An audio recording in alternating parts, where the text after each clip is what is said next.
Bem-vindos ao Pergunta Simples, o vosso programa sobre comunicação. Hoje falamos da arte de ensinar e das formas de aprender. Partilhar conhecimento é um ato de comunicação e os alunos são uma audiência exigente. É dia para falar de fórmulas para ensinar e para aprender melhor. E já agora, para não perderem outros episódios, visitem a página Pergunta Simples para subscrever gratuitamente o podcast perguntasimples.com. Hoje falamos de educação.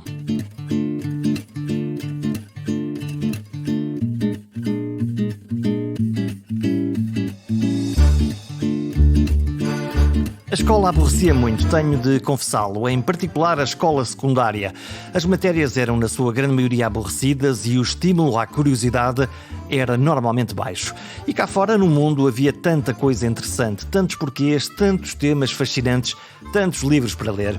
Mas a escola era uma obrigação e, por isso, era para fazer e para levar a sério, mesmo quando pensava que muito daquele conhecimento não me iria oferecer grande coisa para o meu futuro. Mas reduzir o meu percurso pela escola a isto é claramente insuficiente. É que houve momentos de fulgor, de curiosidade, de frenesim do conhecimento. Hoje, para mim, é fácil perceber que esses momentos aconteciam quando se juntavam três coisas. Um professor com capacidade de gerar em mim e na turma emoções, a matéria gerar curiosidade e, principalmente, a minha possibilidade e liberdade de reinventar essa informação dentro da minha cabeça. Havia também um fator X, os professores que acreditavam nos alunos, em comparação com aqueles que cultivavam uma espécie de indiferença por nós. Fui em busca de um professor que tem esse fator X. É o professor Rui Correia, das Caldas da Rainha. É professor de História premiado e escreveu um livro a contar como cativa os alunos. O link está na página perguntasimples.com. Mas para já fiquem com a conversa. Quis saber desde logo o que leva este professor a ter uma paixão indisfarçável pela arte de ensinar. Isso é fácil. É ver as mudanças a acontecer à nossa frente. E a demora, gosto muito da demora. Gosto da ideia de que as coisas não se façam, que Roma e Pavia não se construam num dia. Gosto muito de ir percebendo quais são as pequeninas coisas que fazem com que alguém se entusiasme por qualquer coisa. E depois há esta coisa ainda por cima fascinante que é a responsabilidade que nós temos, não apenas como pessoas, mas como pessoas que lidam com outras pessoas, de ir encontrando vocações, de ir encontrando as paixões dos outros, não é? Aquilo que me apaixona é ver essas paixões a aparecer, é compreender que um miúdo não sabe o suficiente sobre si para perceber que é muito bom numa coisa e poder estar no lugar certo, no momento certo, para lhe dizer, eu acho que isso era um sítio, isso era uma coisa que tu não devias continuar a avançar, és muito normal nisso, acho que esse talento que tu tens não é assim tão extraordinário, experimenta outra coisa, ou então melhora, trabalha mais nisso, porque isso não está ainda, isso ainda é muito médio, há muita gente a fazer muito melhor do que o que tu estás a fazer. Eu vou-te mostrar as 13 pessoas que eu conheço que fazem isso que tu fazes melhor. E isto é esse acompanhamento desde que amável e verdadeiramente interessado, é uma coisa incrivelmente útil que os pode fazer poupar imenso tempo. Ou seja, não estou a dizer para lhes destruirmos os sonhos, mas pelo contrário ajudá-los a construir tudo isso, mas com uma, sei lá, fazendo-os beneficiar também da cultura que nós temos e da experiência que nós temos e que eles não têm. Como é que se faz isso? Como é que se faz esse diálogo, esse acompanhamento e essa descoberta desse clique, dessas minas de ouro que lá há, ou das coisas que as pessoas, se calhar, o que neste caso as crianças, os miúdos, acham que aquele é que era o futuro e que afinal elas podem não ter características de base para serem muito bons nessa área? Jorge, falando-lhes francamente, não os iludindo em coisa nenhuma, não mentir, acho que a coisa funciona assim, ser muito, muito franco e ter a consciência de que a nossa opinião pode estar errada, mas dar a noção, pelo menos garantir que eles conhecem onde é que está a fasquia. Que isso é o ponto essencial. Quando o Jorge percebeu que tinha jeito para a comunicação, Epá, foi qualquer coisa que lhe correu bem. Foi uma vitória pequenita, algures no meio da sua adolescência, que lhe fez, epá, isto eu senti-me tranquilo aqui. Então, e se houvesse um professor que me dissesse, olha, tu afinal não tens muito jeito para isto, e que essa avaliação não fosse uma avaliação tão certa, porque às vezes as coisas estão verdes ainda para nascerem. Sim, ou para crescerem. Mas nós conseguimos, acho que toda a gente consegue de alguma maneira, desde que eu tenho este problema, interessa-me por rigorosamente tudo, não há nada, eu tenho uma quantidade imensa de conhecimentos absolutamente inúteis que nunca na vida utilizarei. Esta cabeça, se eu pudesse formatar e tirar 80%, continuava a ter uma vida funcional absolutamente normal. Porque estou cheio dessas coisas e vejo tudo, percebo, procuro saber do que há para aí. E portanto é-me relativamente fácil quando vejo um miúdo que diz que vai ser guitarrista. Ok, tudo bem, mas houve estes tipos aqui. Tens aqui 36 tipos que estão na tua idade a fazer isto. A fasquia é esta, portanto, boa sorte nesse projeto. Isso no desenhar, nas ilustrações, na dança, eles adoram a dança e essas coisas todas, divertem-se imenso.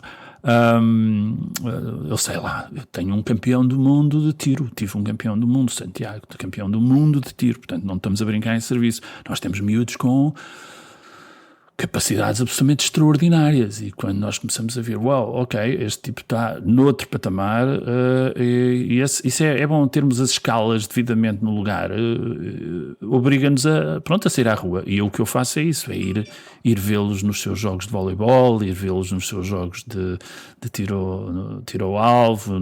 Eu tenho uma miúda, a Ariana, em ginástica acrobática, que é uma coisa absolutamente prodigiosa, e portanto, quer dizer, eles têm fasquias bastante, e faíscas também têm, mas têm fasquias muito, muito, muito grandes. Agora, quando nós começamos a ver que há uma autoilusão, que há uma certa visão muito romântica de que eu vou fazer isto e vou fazer aquilo, e não há suficiente trabalho, a coisa cai um bocado por terra, e nós tens a noção de que isto recorre.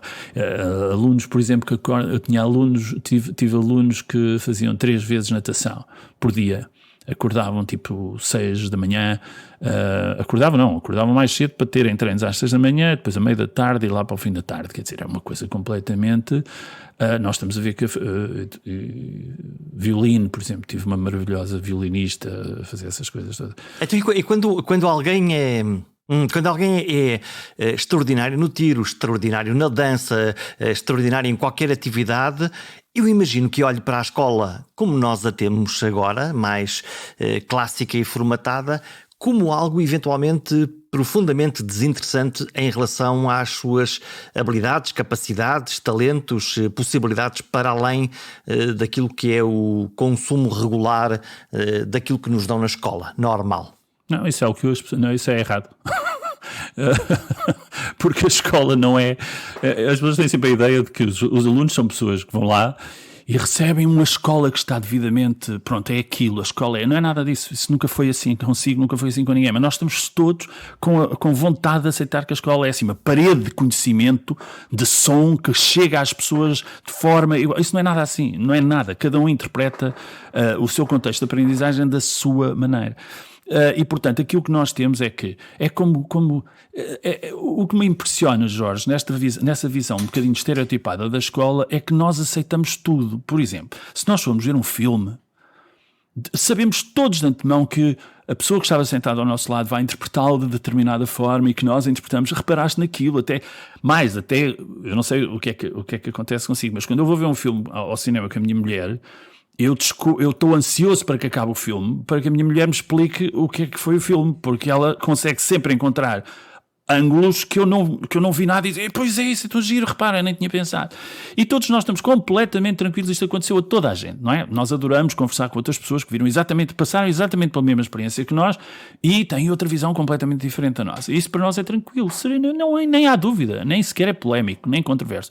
Com a escola, Não, com a escola nós achamos que as pessoas todas vão lá, recebem uma parede unívoca pintada toda da mesma cor que desaba sobre os alunos e eles são todos soterrados.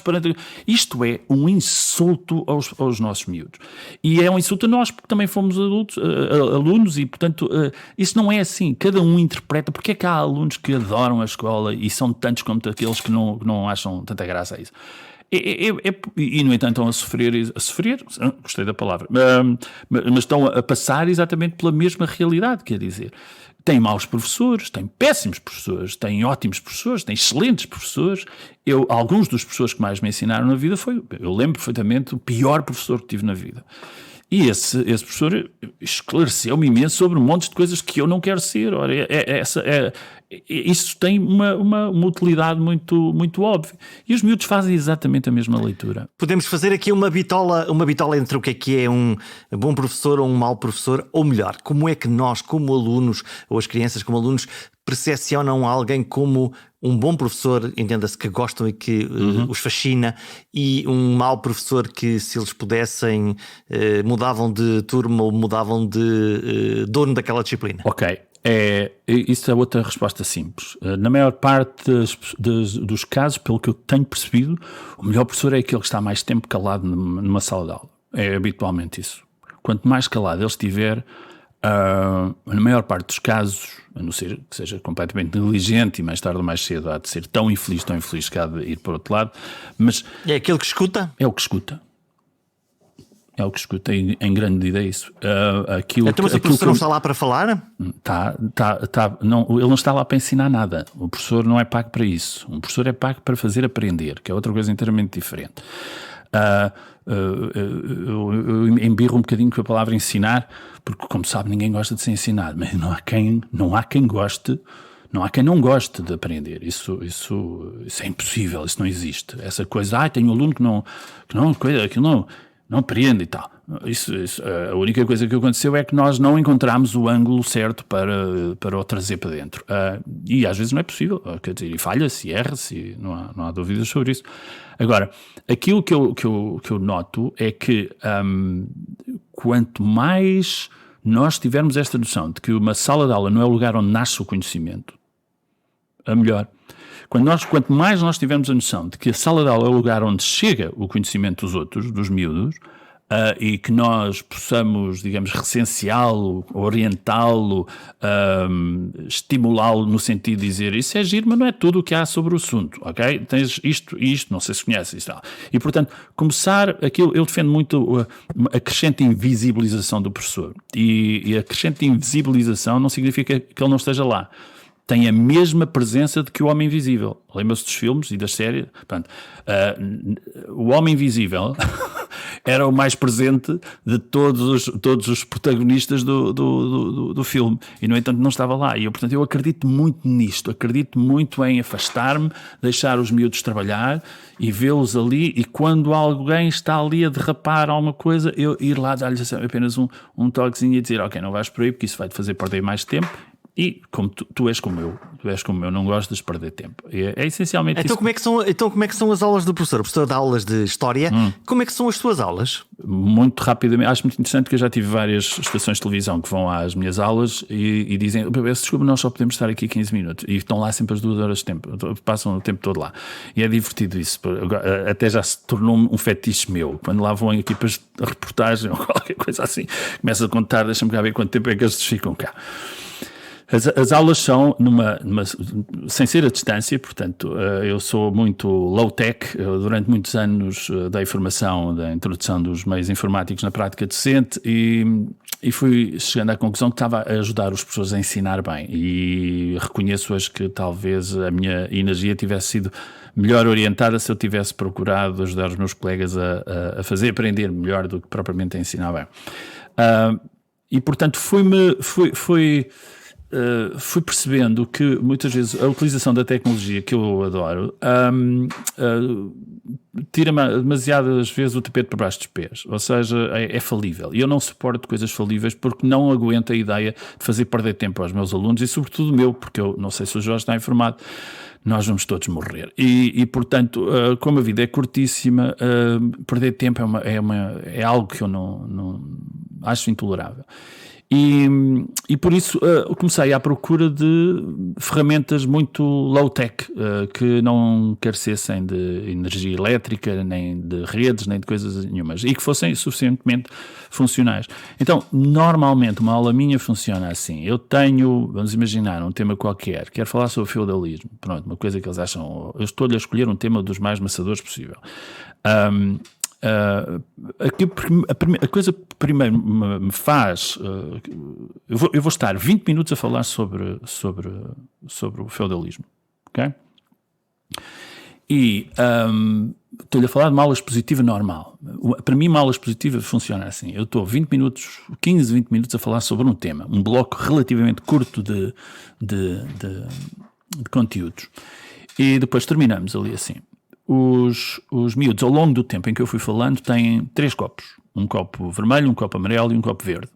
Se eles estiverem a perceber o que eu estou a falar e a entender, têm sempre o copo verde aberto. Se por acaso se distraíram porque, sei lá, por qualquer razão, uma miúda que passou, muita gira ao lado e eles olharam para lá, que é uma boa razão para não ligar ao professor de História, então eles põem o amarelo porque perceberam que não perceberam, e então põem o amarelo como quem diz, não se importa de repetir aquilo que disse porque eu não percebi bem, eu usou palavras caras. Alguma coisa que me passou aqui ao lado e que eu não percebi bem, eu distraí-me e agora voltei à terra e houve aqui um trecho qualquer que eu não sei de que é que estava a falar. Ou eu usei a palavra idiosincrático, por exemplo, e eles, pronto, acabou-se e terminou logo. Mas houve qualquer coisa assim. Eu não paro a aula, eu não vou falar com o aluno porque ele pôs o amarelo e ele não me vai fazer pergunta, ele não tem nenhuma pergunta para fazer, ele só quer que eu repita aquilo por outras palavras, ou quer saber mais sobre um assunto qualquer.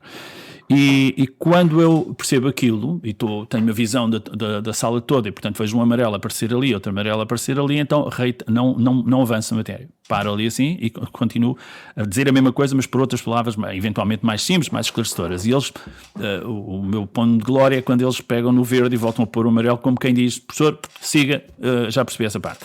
Se por acaso não perceberam mesmo e têm uma pergunta qualquer para colocar, então põe o copo vermelho. Aí a aula para mesmo e nós fazemos a pergunta. Então diz-me lá o que é que se passa. E ele faz a pergunta e normalmente quem responde a essa pergunta não sou eu, é algum dos que tiveram os copos verdes, porque se tu tens o copo verde, meu amigo, como eu costumo dizer, só há 2 tipos de pessoas que têm o copo verde. Um, aquele que está a perceber mesmo o que está a acontecer. 2, aquele que não quer que o chateiem. É tão simples quanto isso.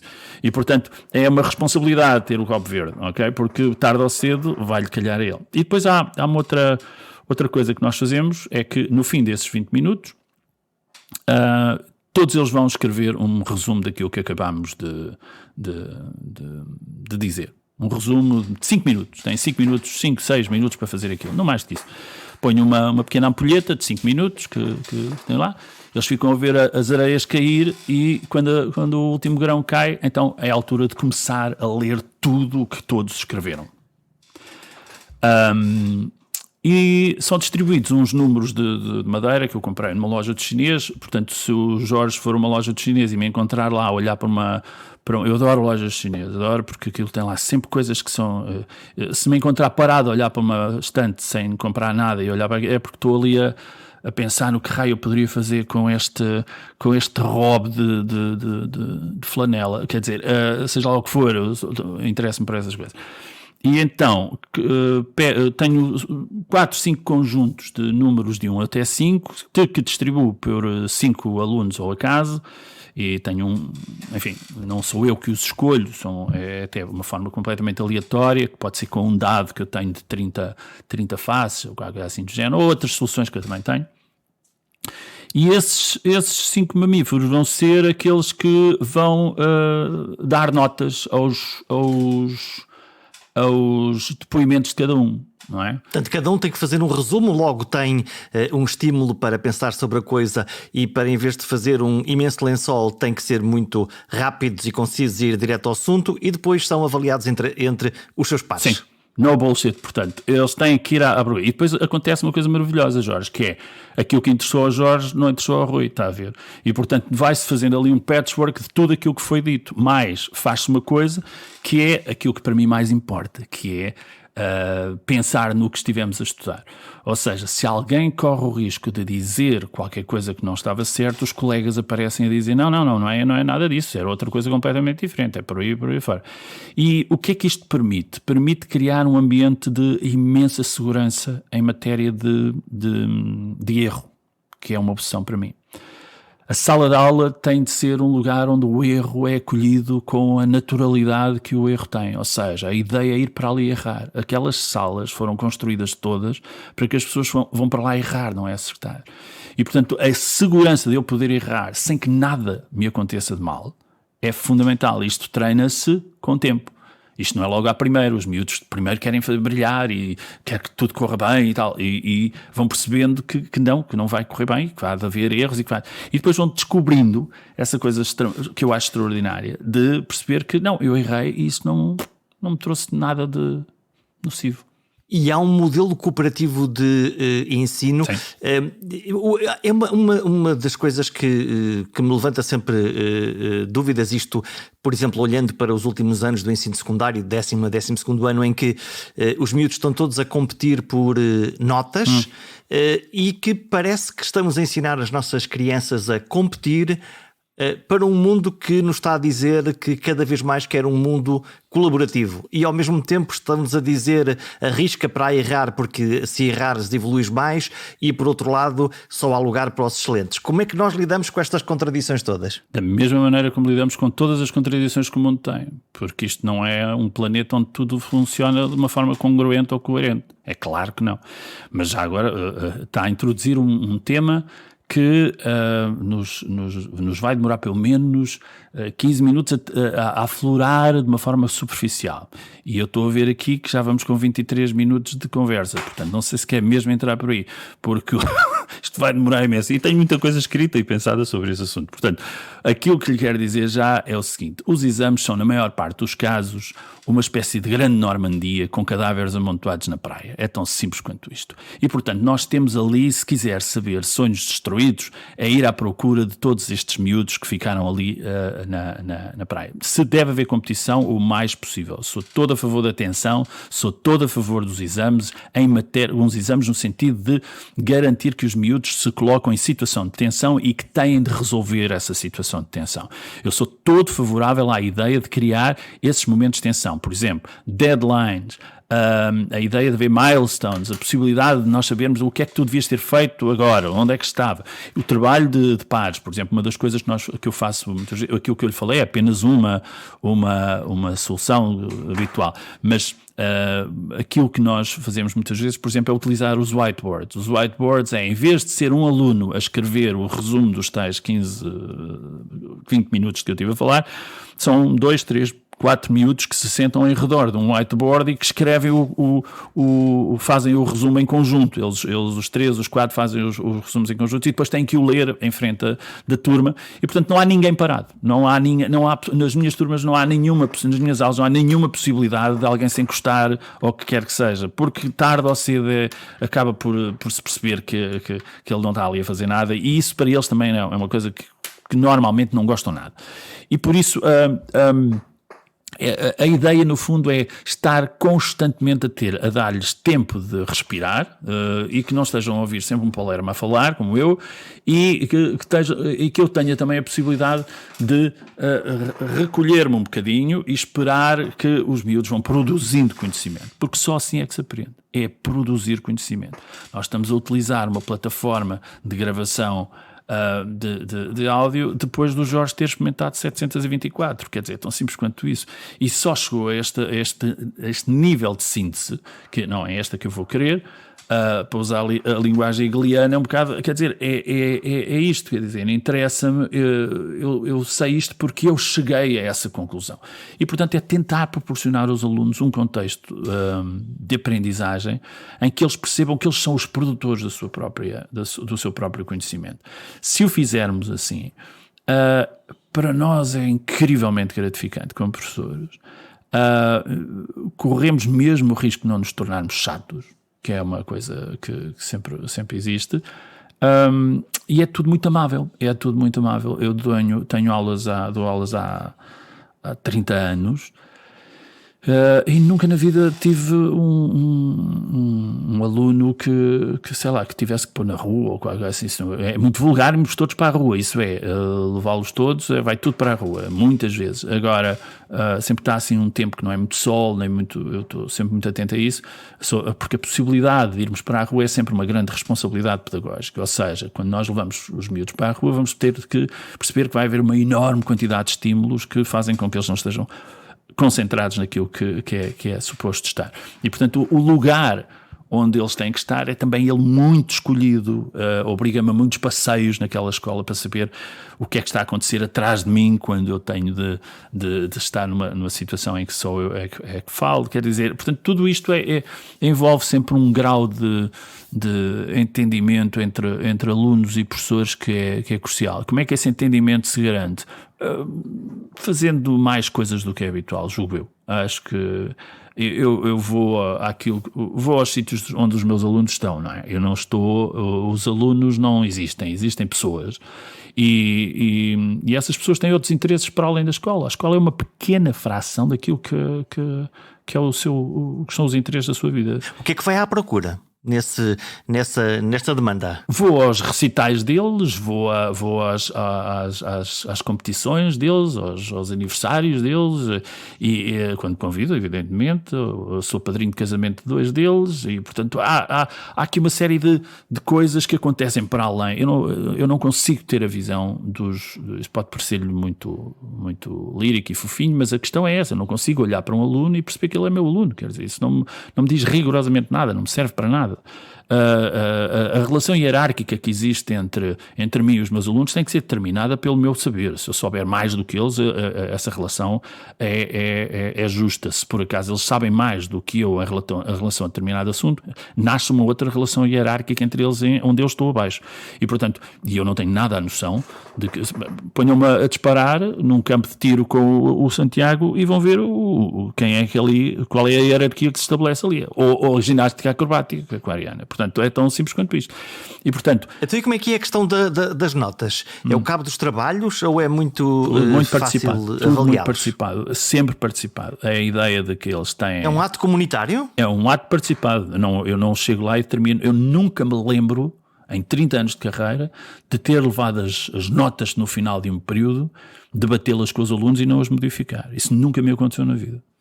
Porque eu avalio os meus alunos de acordo com alguns critérios que têm de ser participados, que são subjetivos. Por exemplo, a oralidade, atitudes e valores. Bem, então aqui, onde é que nós vamos? Mas atitudes e valores não é nada assim também tão esotérico e tal. Isto é impossível de avaliar. Não, é possível de avaliar. Se eu viesse para esta entrevista a dizer uma série de asneiras e palavrões e coisas, e o Jorge olhar para mim, bem, isto vai para o ar, mas vai mesmo para o ar, vai desaparecer, não estou para isto. E não estou para ou com uma arrogância, ou tão humilde que não aparecia, ou qualquer coisa assim. Quer dizer, isso para si era este homem não me serve para nada, ponto final, não me interessa. Para mim não me interessa, quando não me interessa, podem interessar outras pessoas, mas para mim não interessa. E portanto, aquilo que isto não é nada também tão extraordinário. Agora, acho que deve ser participado. Porquê? Porque deve ser avaliado por quem esteve na aula. Ora, quem é que esteve na aula? Fui eu? Não. Fui eu e eles todos. E os alunos? Portanto, o que eu faço, eu dou muita importância mais à heteroavaliação do que à autoavaliação. Muito mais. Quanto é que achas que tu mereces? Isso a mim, com toda a honestidade, há tantas variáveis aqui que podem fazer com que o aluno seja ou mais humilde do que deve ser, ou mais arrogante do que deve ser. Há aqui tanta coisa que pode servir, ou não querer, por causa do efeito de coorte, estar ali com os colegas e não querer dar o ar de quem quer uma nota superior, ou há tantas variáveis que podem tornar isto falível, que não me interessa muito a autoavaliação, confesso. Agora, a heteroavaliação, por exemplo, imagine, eu distribuo os alunos em 5 classes, por exemplo, 20, 40, 60, 80 e 100, por exemplo. E vamos saber, ok, em termos de oralidade, quem é que acham que deveria estar na gaveta dos 80 ou na gaveta dos 60? E os melhores aparecem logo com muita transparência, isto é, aqueles que são muito bons em oralidade, seguramente eles são vistos pelos pares imediatamente nesse critério. Tunga, é que nem há dúvidas, percebe? Facilita imenso. E depois, a mim, pelo menos, não sei como é com outras pessoas, mas a mim, ajudam-me claramente a pensar. Eu percebo coisas que... Não tens razão. Isto é assim. E dir-me ao Jorge, então, mas não tem um registro das participações orais ao longo do... Sim, tenho. Mas mesmo assim, eu encontro sempre soluções melhores que os meus alunos me vão dando. Sempre, sempre, sempre. É inexorável. Há sempre uma ideia. Oh, professor, está aí sei lá, o Joaquim está aí nos 80%, e eu acho que ele às vezes também podia participar mais do que isso. Por exemplo, está no mesmo.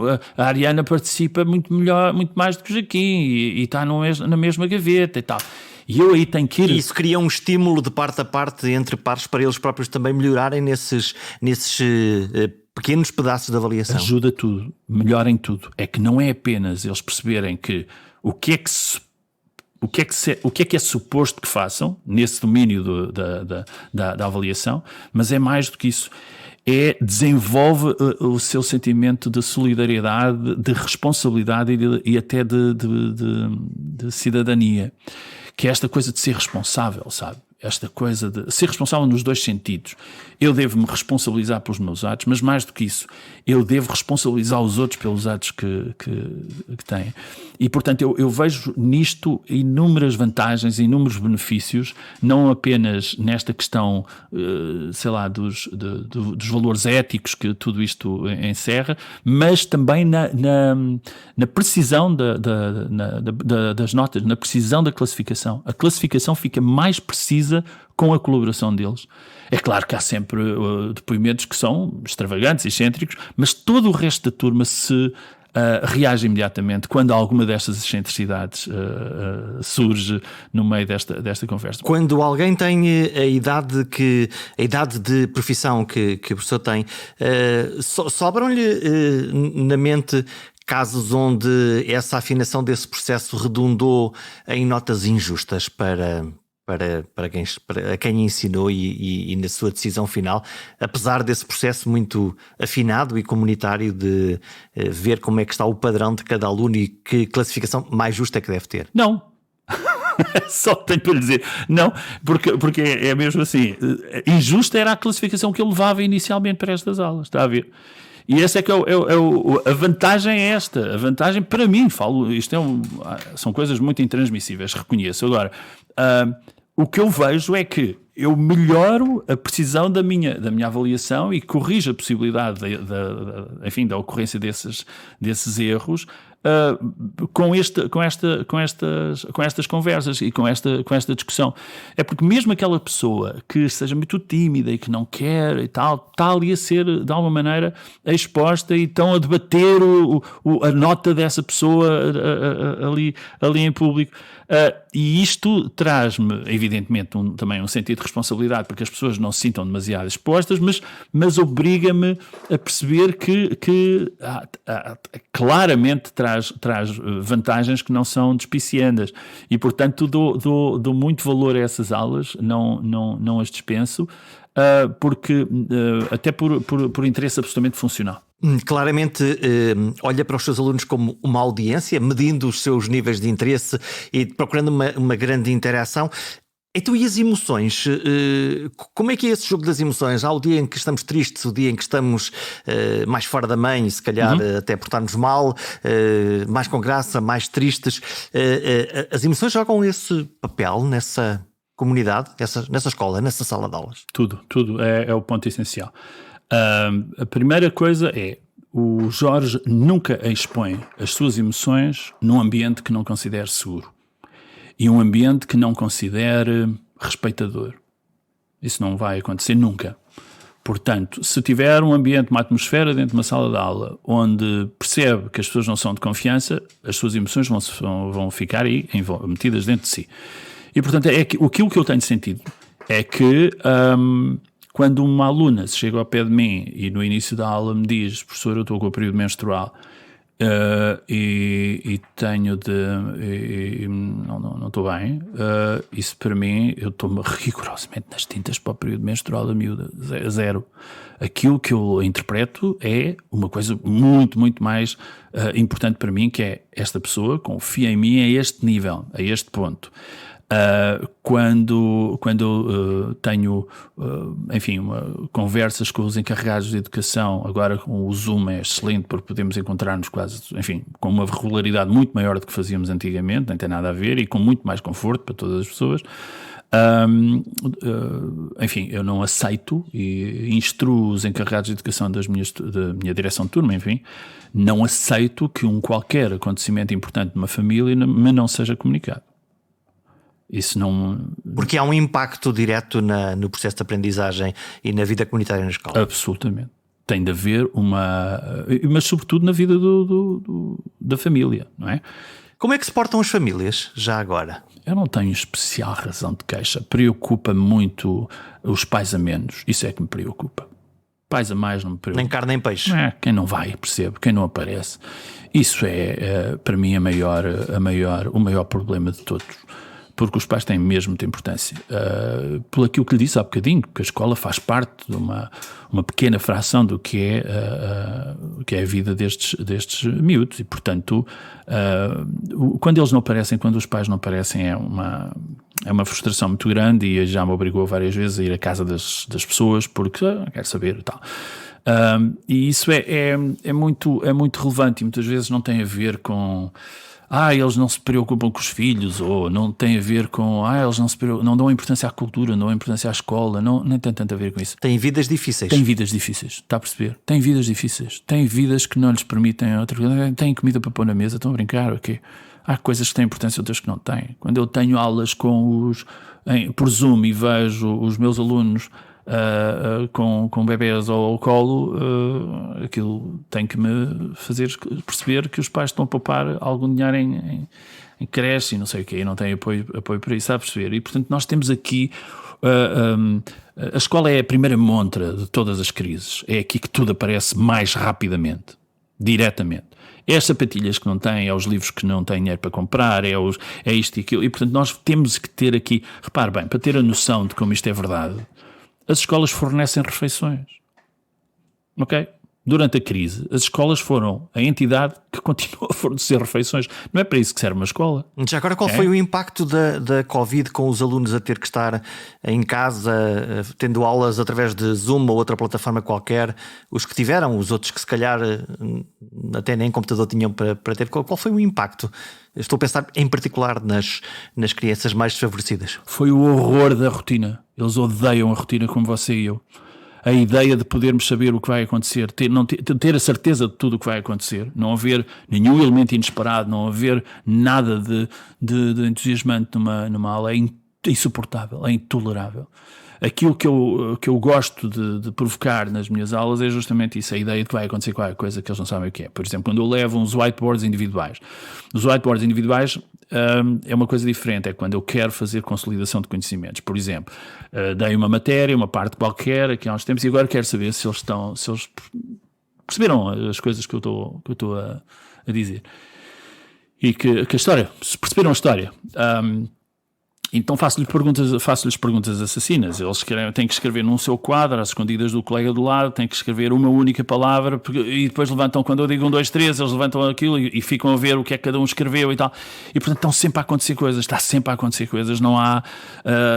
pode haver tempos mortos, mas é para rirmos ou para brincarmos com qualquer coisa assim do género. Eu não tenho nenhum problema com os tempos mortos, desde que eles... Não há tempos mortos desde que se consiga aliar. Eu sou acredito muito na beleza que resulta quando a inteligência e a estupidez estão aliadas, sabe? Quando a parvoíce e a cultura se juntam, são os melhores momentos que nós temos na vida. Por isso é que gostamos tanto de comédia e de stand-up comedy e escolhemos uns melhores do que aqueles, porque não queremos anedotas que acabem rapidamente. Às vezes nem queremos aquele comediante que nos faz ter muitas gargalhadas, mas aquele que nos faz rir durante o resto da semana porque nos fomos lembrando de um determinado contexto. E eu gosto muito que isso aconteça nas minhas aulas, gosto muito que eles percebam que a parvoíce é completamente aceite e que é intolerável não ser culto na parvoíce, é intolerável, isso é insuportável. Que a exigência tem que se tu queres ter graça e dizer umas coisas giras, tens que ler muita coisa. E era isso que tinha a ver há bocadinho também com aquilo que o Jorge perguntou há bocadinho. Como é que se interessa um campeão de tiro pela escola? É ele fazer, é tentar fazer-lhe perceber o que é a beleza do Laocoonte. o que é compreender o abstracionismo do Kandinsky, tentar essas coisas, dar-lhes acesso à excitação de um Wagner ou à intimidade de um Chopin. Quer dizer, eles compreenderem o que está a acontecer à sua volta é uma coisa fundamental. Quando eu recordo de um teste que dei uma vez ao 11º ano, a única coisa que eles tinham que fazer era de ouvir uma peça do Chopin e depois fazerem uma longuíssima descrição do que era o romantismo. Quer dizer, e, portanto, este é top, eles têm de compreender o que está à sua volta. É para isso que serve a escola, é para isso que serve a cultura. Eu não distingo escola de cultura, não faço distinção nenhuma entre uma coisa e outra. A questão é esta, é nós estarmos à procura de fazer com que os miúdos compreendam tudo o que se passa em seu redor e assim conseguirem dominar aquilo que vai acontecendo à sua volta, e que as coisas têm uma razão de ser e que existem ideias por trás de tudo, que esses headphones que têm na cabeça são ideias que foram lançadas por alguém que tem um histórico de defesa de pessoas, de erros constantes, coisas que não resultaram e que não chegaram até às orelhas das pessoas, mas que fazem parte da construção de tudo. Esta tinta que pinta as paredes tem uma química que foi estudada e preparada por pessoas. Há todo um processo de fabrico. Eu quero que as pessoas conheçam tudo, desde o que é o alcatrão até aos quasares. Eles têm que perceber que existe interesse em rigorosamente tudo. Portanto, uma mecânica da curiosidade para que as pessoas possam aprender e desenvolver o seu conhecimento. Hoje, cada vez mais estímulos, os telemóveis, os YouTubes, as Playstations, poder fazer uma lista quase infinita. E, no entanto, o professor escolhe escrever livros. Escrever livros para quem? Alguém os vai ler? Escreveu o quê? Eu escrevi várias coisas, felizmente. Tenho escrito escrevi um livro sobre estas minhas experiências como professor, que se chama Cá Dentro, o lugar da escola dos nossos miúdos, pela Guerra e Paz. E que é um livro que me dizem. Hoje, por acaso, li uma crítica que foi feita e que diziam que era uma injeção de energia para professores e para pais e até para alunos. Isso é uma coisa que me deixa muito contente. É um livro de receitas de como bem fazer e que métodos é que foi experimentando, testando e errando e bem fazendo ao longo do tempo. Essencialmente essa ideia que lhe dizia há uns tempos, de tentar fazer com que o ambiente, que o contexto de aprendizagem tenha o selo safe and clean. Isso é muito importante para mim. É bom que as pessoas percebam como é que isso faz. É um livro completamente anacadémico, como eu costumo dizer. Não tem bibliografia nem citações de ninguém. Acho que não deve ter citações de quase ninguém. Mas é um livro que faz, digamos assim, uma espécie de relato do que deve ser a visão que nós temos sobre os nossos alunos, e que com muita alegria vi que o Sr. Secretário de Estado da Educação também o entendeu como um livro que valia a pena ler-se, e isso é importante também porque representa uma certa visão da escola que eu partilho. E também publiquei, está mesmo agora a sair um terceiro volume de uma coisa que se chama Contos Arrepiantes da História de Portugal. E que é uma maneira divertida de olhar para a escola, que são livros, já o despreitei, com caricaturas, com desenhos, com uma textualidade que aproxima de alguém que não quer, se calhar, livros com muitas letras. Não sei, acho que sim. Acho que é um livro que tem as ilustrações desse palerma chamado Hélio Falcão, um ilustrador premiado que desenha tão maravilhosamente que quem abrir o livro não vai querer ler texto nenhum, e com toda a razão. Eu, por exemplo, sou uma dessas vítimas, já não leio os meus próprios textos há imenso tempo. Mas os livros são muito bonitos. Isso são. Eu estou entusiasmadíssimo com o que vem a seguir. Saíram já dois. Um chamava-se A Idade Média Medonha. São livros publicados pela Nuvem de Tinta, pela Penguin, a portuguesa, e são livros de que tenho muito orgulho e que escrevi convidando também um amigo meu que tem um bocadinho a mesma visão do que a escola e do que a cultura deve ser, um irmão de alma chamado António Fernando Nabais, e escrevemos-lo a quatro mãos, e depois com mais duas mãos do Hélio percorremos os momentos mais terríveis da história de Portugal, com muito rigor, com o máximo rigor possível, mas também com a maior, como é que eu ia dizer, leveza. Acho que é importante isso tudo, sem cair na palermice de imbecilizar o leitor, portanto, com palavras difíceis lá pelo meio para que eles vão à procura, mas sobretudo com a ideia de que é possível contar a história de uma forma muito, muito divertida e ao mesmo tempo exigente. Afinal, uma boa história é sempre uma boa história, e a história de Portugal e do mundo está cheia de boas histórias.